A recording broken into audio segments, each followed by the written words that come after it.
Mina olen Triin ja õpin 4. kursusel rõivaste tehnilist disaini ja 2019 kuni 2020 õppeaastal olin siis Erasmusega Itaalias, Napolis, Accademia della Moda ülikoolis.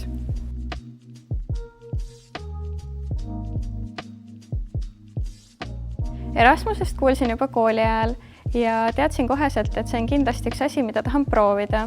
Ja mõtlesingi, et jätan selle just täpselt enne viimast aastat, et saaksin terve aasta viibida välismaal. Ja kui kuulsin sellisest ülikoolist nagu Accademia della Moda, mis on eraülikool ja väga mainekas, siis teadsin koheselt, et see on kool, kuhu tahan minna.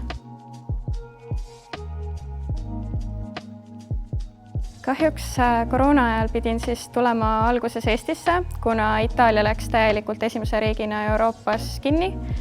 Aga kõik õpingud tegelikult jätkusid samamoodi, kahjuks küll ainult e-õppe teel, aga suhtlemine oli väga aktiivne ja mis võib-olla välja tuua kõige rohkem, on see, et itaallased just tahtsid seal suhelda väga palju, et kui Eestis oli see just, et kaamera ei tööta, mikrofon ei tööta ja õpilased nii väga ei tahtnud suhelda, et pigem eelistasid sellist kirjutamist, siis Itaalias näidati seal loengute ajal, mis nad söövad ja mis nad teevad samal ajal, et kogu selline elav eluviis jätkus neil ikkagi edasi ja õpetajad ja õppejõud olid siis ka väga-väga toetavad seal.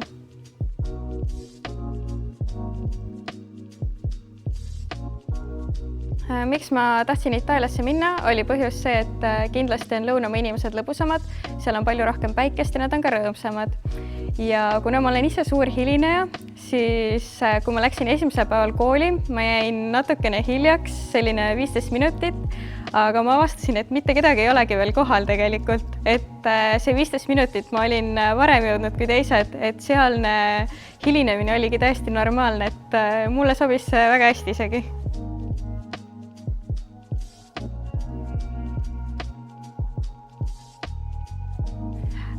Erasmus on kindlasti midagi sellist, mis toob sind mugavustsoonist välja, et kas või see, et kui sa lähed välismaale ja eriti just need tudengid Eestis, kes lähevad, kellel ei ole teisi sama rahvusest tudengeid seal ees, et oledki ainuke eestlane, siis sa pead lihtsalt kohanema teiste rahvustega, sa pead arvestama nendega ja tihtipeale elataksegi koos ka erinevate rahvustega, et see on hästi lõbus, et sa õpid elama koos teiste kultuuridega. Ja selline arvestamisoskus kindlasti väga palju ja aru saada, et võib-olla see algul tundub nii veider, kuidas teised elavad, aga samas see ongi nende eluviis ja sa õpid sellega kuidagi kohanema.